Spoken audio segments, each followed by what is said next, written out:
Welcome on into Sports Memo Today, a Thursday edition, and we're happy to be here with you. I'm your host, Dan Alexander, here to bring you some actionable information in 30 minutes or less. And when March Madness is in full swing, that's exactly what you need. You just need actionable info right away. We got 4 great plays for you. Hopefully, we sweep the board and get a 4-way cash. We got Nikki B and Ronnie C on the show here today. Nick Borrman going to be talking a little MLS action, and Ronald Cabang going to be talking a little NBA action to end the show. It's an all totals edition as well. So if you like betting totals, this is the show for you. And that's why we did MLS and NBA on the show today, because we know anyone who likes college basketball is not watching us right now. So we're going to have you ready to go this weekend and tonight in some action. So let's get right into it. Welcome in my man, Nick Borrman. And if you want to get his thoughts on the PGA event that's going right now, you might not be able to get down on some of the futures, but maybe you can get some buy low, some sell high spots using the info that my man Nick drops. You can find that on Wager Talk Extra, another show I do here with Wager Talk and Sports Memo. But Nick, let's get right into it, brother. Let's talk a little MLS, and I'm glad to see we're not going to be talking any union, because anytime I was talking, who was it? The other week I had on, I think it was Jesse Shule who was talking some MLS action, and he was just making a case for why we have to fade the union. So I said, he's not allowed on anymore. We're only talking MLS with Nick Borrman. So let's talk a little Seattle LAFC. We're looking at a total in this one. What do you got for him, Nick? Yeah, Dan, you're right. It's March Madness, so maybe we'll catch the odds makers with their pants down here, not paying attention to this. So let's see what we can find. I'm looking at Seattle LAFC, easily the biggest matchup of the weekend, and 2 of the most successful teams in the league at this current state and time. Seattle, they jumped out to a 2-0 start with clean sheet wins over Colorado and Salt Lake. They scored 6 goals, didn't give up a single goal before they lost 1-0 at Cincinnati this past weekend, which is not a bad loss at all, because Cincy is going to be a very good team this year.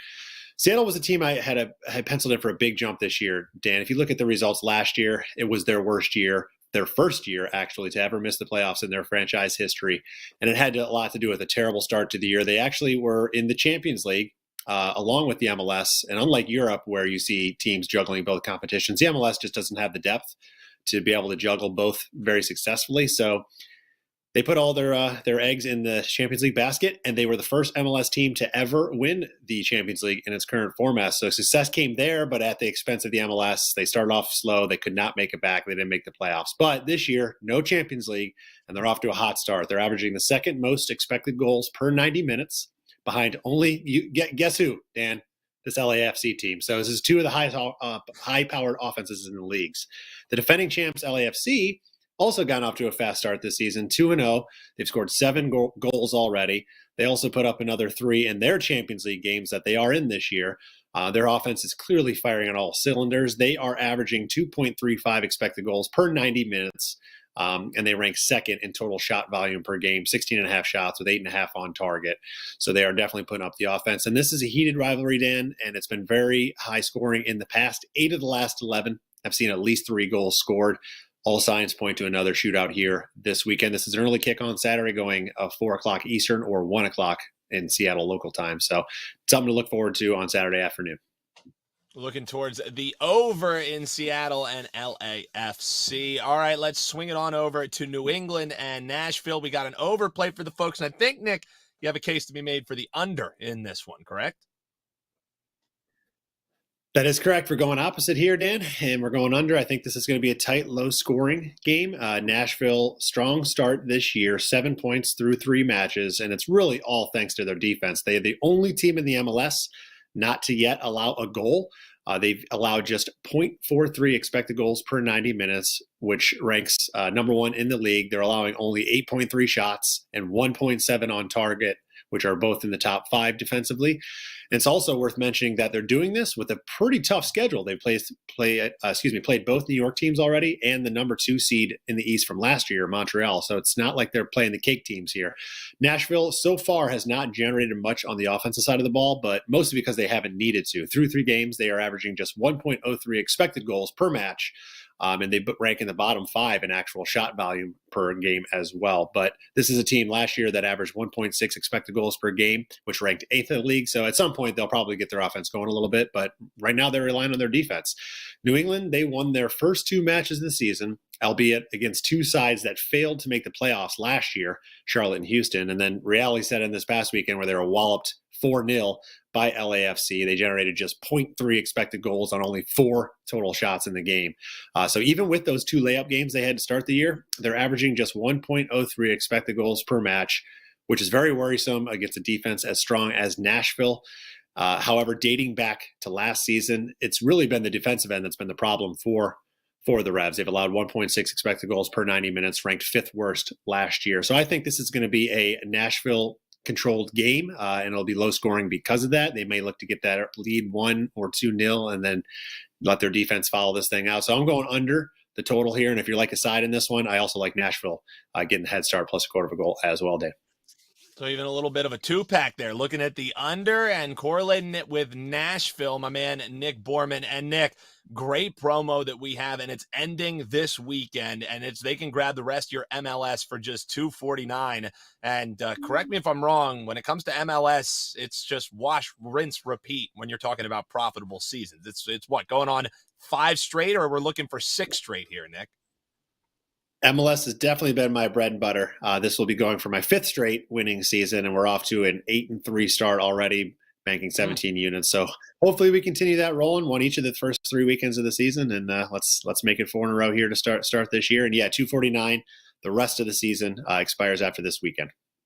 Yeah, and you don't want to miss out on that, as we said. I mean, 5 straight potential winning seasons, knocking on wood for him, but with the 8-3 start, picking up just shy of 17 units to start the season, you're already starting to miss that cash cow that is Nick Borman's MLS package. Check it out, sm.buzz/NB.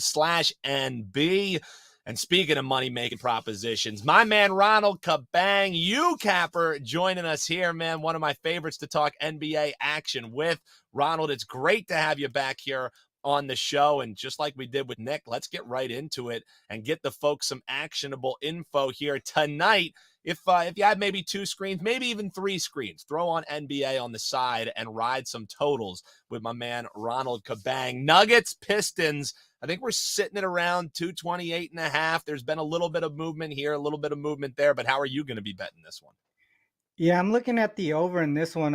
One of the big things for the Nuggets here, they're on a 4-game losing streak. They've actually failed to cover in 5 straight, and also giving up points to their opponents. Their opponents are 5-0 to the over in those last 5 games as well, to their team total. One thing that I noticed is that their defense tends to struggle on the road specifically. And when I looked at them as a double-digit road favorites here, it's only small sample size, but they're 2-0 to the over as double-digit road favorites. In those 2 games, they averaged actually it was 245 in one game and 248 in the other. Both games were in regulation, not even OT scores there. So to me, I'm expecting the Nuggets to bounce back offensively, especially on a 4-game losing streak here against a poor Detroit team. And I think they're gonna really not focus on the defensive side of the ball here. I think they want to stay healthy. They're not gonna put a lot of emphasis on defense against a lowly team like the Pistons here. So that's one way that I was looking at it, was really how do they do in that double-digit favorite. On the opposite side, the Pistons as double-digit dogs, when we look at to them towards double-digit dog situations with a total greater than 225, they're 7-4 to the over, averaging 237.8 points per game combined, and that's about to say maybe like 7 or 8 points above what the current total is, maybe 9 points. So there's a big gap there. I like the over in this one. A few more things to mention as well. Pistons, following a 20-point loss, they tend to try and overcompensate with offense and a faster pace. They're 10-3 to the over in situations where they're following a 20-point loss game, and they did that in the most recent game versus I believe it was the Wizards here. They're coming off a 20-point loss against the Wizards there. So this is a situation they're in today, 10-3 to the over there, averaging 240 per game combined in that spot. So a lot of things to me pointing towards the over here, a bounce back spot offensively. I'm definitely not going to take the spread there on a huge number. So that's going to push me just taking to the over here. Yeah, and we're already starting to see some movement towards that over. We're seeing some 229s out there at shops like Circa as well. So if you want to grab that 228.5 probably do it sooner rather than later. In this Nets-Kings matchup, second game that you wanted to take a look at, we've also seen some movement in that, and this is just all kinds of money continuing to come in on the over. This thing opened at 237.5. It's now sitting at 238. There are some 238.5s out there as well, but Ronald, I think you might be saying, hey, let that over money keep on coming, because that's just giving me more value and a better number on sweeping in on the under. How are you betting this one? Yeah, one thing about CLV this season, it's really been off and on. I think one thing to know is these huge numbers lately, especially when you hit the 240 mark, has been going under. I know this one isn't that 240 mark here as far as the total goes, but it's really close to there. I think Kings games, you typically look directly to the over, and probably a lot of the tickets and the money is going towards the over in this one. That's what's pushing it up there. But for the most part, a lot of things are pointing towards the under for me in this game here. Kings on the second leg of back-to-back games, one of the big drivers for them really being a efficient offense is Sabonis, and he played 40 minutes last night. So I can see them limiting his minutes here. They're in good position to be in the playoffs. I think they're going to start to look at possibly doing some load management or anything like that with their roster. I haven't seen if he's going to be playing or not, but 40 minutes on the second leg of back-to-back games, you're, like I said, they're in good position for the playoffs. Not a bad spot to do that load management strategy here for Sabonis. He is that key guy there. As much as everyone talks about Fox, Sabonis is the guy putting up, near triple-double almost every game. So I would say that they take care of him, make sure he's healthy for the playoffs here. Nets on the other side, they're coming off a 14-point loss here to the Thunder on Tuesday. This is the first of a 4-game homestand following 5 straight road games. Typically, that's a spot that I feel like is sort of a bad schedule spot for the team going home after a long road trip. They tend to struggle offensively in that first game, and I don't see anything different here. I think we're going to see two teams kind of in a bad position here as far as offensive output. The first matchup this season, they combined for 274 in regulation. The Sacramento Kings just really dominated that matchup. I don't expect that type of score in this game here. I really do like the under in this one. I took the Kings and the Bulls under yesterday for a specific reason. The Kings are 10-3 to the under in non-conference road games this season, and that includes the game yesterday. So another thing to mention as well, when they're on the second game of a road trip, the Kings are 7-0 to the under.